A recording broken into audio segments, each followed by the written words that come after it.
this is why college football games are lasting 4 hours. So Georgia has spent the last hour and a half bending South Carolina over and running it in raw. They're up 24-0. They've done whatever they wanted offensively. Carolina can't do anything offensively. There's like 6 seconds left. Carolina's got the ball on their own 30. There's nothing they can do. They call a friggin' timeout with 6 seconds left. They complete a pass. They go out of bounds at the 40-yard, their own 40.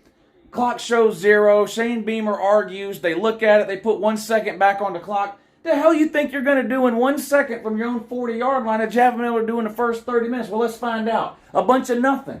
A bunch of nothing. All that so you could throw the goddamn ball out of bounds. And this is why games are lasting 4 hours now. And then Georgia not any better. The guy goes out of bounds. The clock shows 0. Beamer's crying. No, there's 1 second left. Half Georgia team is already in the friggin' locker room. They got to come back out on the field. They get lined up to run the play. And guess what? Georgia calls a timeout. Another 5-minute break. And then you see the play we just saw. There's Kirby Smart complaining like he's always doing. Did y'all see him yelling at my nephew, Staquavius Bennett, for not diving at the pylon the right way or whatever that was? Anyway, dogs all over the Shamrock, 24-0 at halftime. Georgia scored touchdowns on the first 3 possessions of the game to go up 21-0. Then they had a punt on a 3-and-out and then a field goal on their 5th possession. So they scored on 4 out of 5 possessions. Carolina's done absolutely nothing really offensively, and Georgia's done whatever they want when they have the ball. Stetson Bennett is obviously sick. They're showing some of the stuff from the first half now. He was throwing up on the sidelines. He looked like he threw up on the field one time to me. And he's got an oxygen mask on when he comes over to the sideline, water bottles on his neck.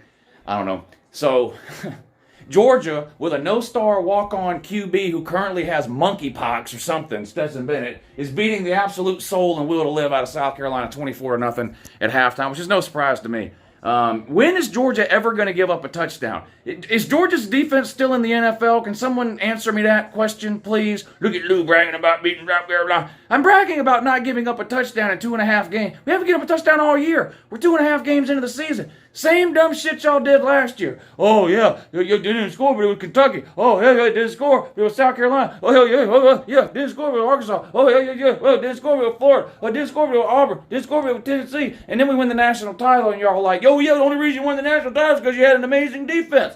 The same defense that y'all spent all year telling me was no good because of the teams we were beating. Now we're doing the same thing this year with a bunch of people. You wouldn't know these people if you walked by them in Walmart. These people playing defense for Georgia.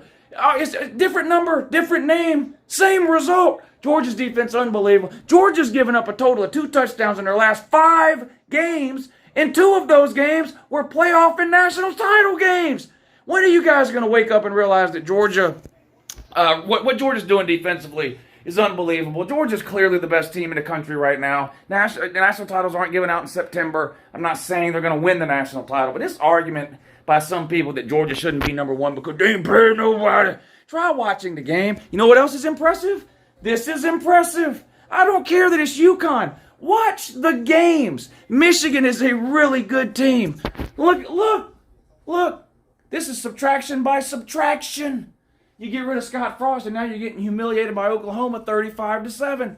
I don't even know what's going on. Kentucky's up 21-0 over Youngstown State. Baylor's up 21-7 over Texas State.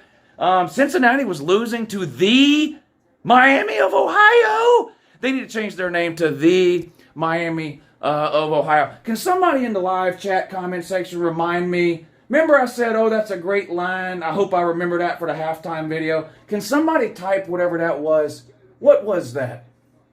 I can't remember what it was. I hope they type it before I end this halftime video because it was pretty funny, and I said, oh, I got to remember that. But yeah, Spencer Rattled, that's his new name, Spencer Rattled. I don't know how many pass attempts Spencer Rattled has.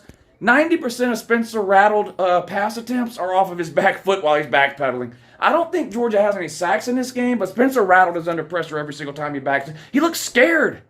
He looks scared. He looks like a kid who just watched a horror movie for the first time. It's unbelievable. Oh, yeah, thank you. Shout out to my boy Austin Packham on the Patreon live stream. South Carolina's best quarterback is their friggin' punter. That was a great throw the punter made. That play made me mad. When South Carolina punted it the first time, I made the comment. I said, you got to watch these punts by South Carolina. Shane Beamer's a special teams guy. he knows they're going to lose this game. They got to try some tricky-dicky shit. Well, South Carolina punted it away. But on the very next punt, they fake punt, and their damn punter threw a nice throw downfield to some jamoke that no one knows and never will know, and he caught the ball and got the first down. That made me a little mad, because if I can see it coming, then somebody from Georgia staff should have been able to see it coming. But that punter for South Carolina is the best quarterback on their team. The punter for South Carolina is the best quarterback South Carolina has had since that guy they got from Publix. Remember the guy they had? He was bagging groceries at Publix, and they brought him in and made him play quarterback. Remember that guy? That punter might be the best quarterback South Carolina's had since him. I can't remember his name. But anyway, Georgia's all over South Carolina. It's only going to get worse from here. The only reason even watching or paying attention to the rest of the Georgia game today, in my opinion, can Carolina become the first team this year to score a touchdown on Georgia? It ain't looking good right now.